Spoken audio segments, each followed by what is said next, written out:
Dr. Monti, where does sleep play a role here as we talk about good stress and bad stress? Thanks for that question, whoever asked it, because that's a terrific question. Sleep is so important to navigate the stress of our life, and sleep often gets interfered with when we're in a distressed state. So we have to be very thoughtful about what we call sleep hygiene in the medical world, which is how good of a night's sleep are we getting and what are we doing to get a good night's sleep? One of the mistakes that many people make is they don't go to bed with the right kind of surroundings and setup in the room that they sleep in. Oftentimes there's artificial light. Artificial light interferes with your ability to sleep well. The brain, the pineal gland, wants the room to be dark. And so we have a more restful night's sleep if that's the case. Now, many people leave the TV on all night. Some people have the computer on and the screen sort of goes on every time an email comes in. Many people have phones on and other types of artificial light. So I think that as dark as possible is a good thing.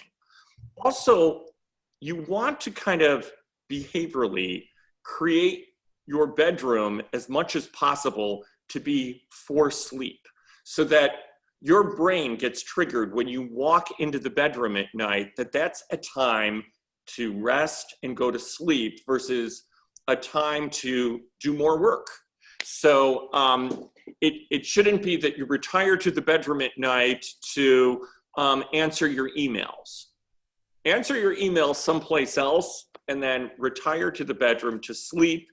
And if you don't sleep alone, to connect with the person that you sleep with, so that the two of you can be in a disconnected, restful state together. Sometimes people find it helpful to have pleasing aromas in the room, such as lavender, which might facilitate sleep. So a candle that will take care of itself after a short period of time is always a nice idea. And I think also having a bed that you look forward to going into. So make your bed. And even if you make it right before you go to bed, so it feels nice and crisp and something that you want to get into and settle into. Make your bedroom really a sanctuary, and a sanctuary for you. And if there's someone, and if you're fortunate enough to have someone there with you, for the two of you. Beyond that, there's things that people can do naturally.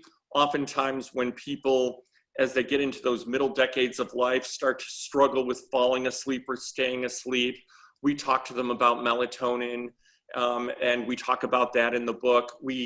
And we talk about other relaxing things to do. Also, back to sort of some of the things we do to de-stress, those are things that we can do to help fall asleep, such as mindfulness exercises.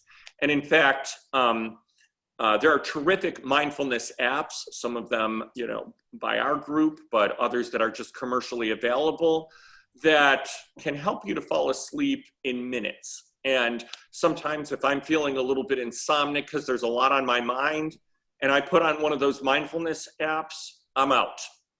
And I think that finding the things that work for you, it can be a little bit of trial and error, but once you try and you think about some of the different ones that we're talking about and that we talk about in the book, you'll find the things that work for you. And that's just so critical to the resilience of your body and having resilience against the stress you might encounter the next day.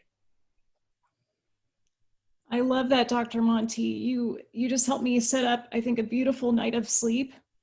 I'm taking away I want to echo some of the things that you said. I'm going to say hashtag my bedroom is a sanctuary, hashtag tapestry of health. And we can find you on social media if you use some of these hashtags.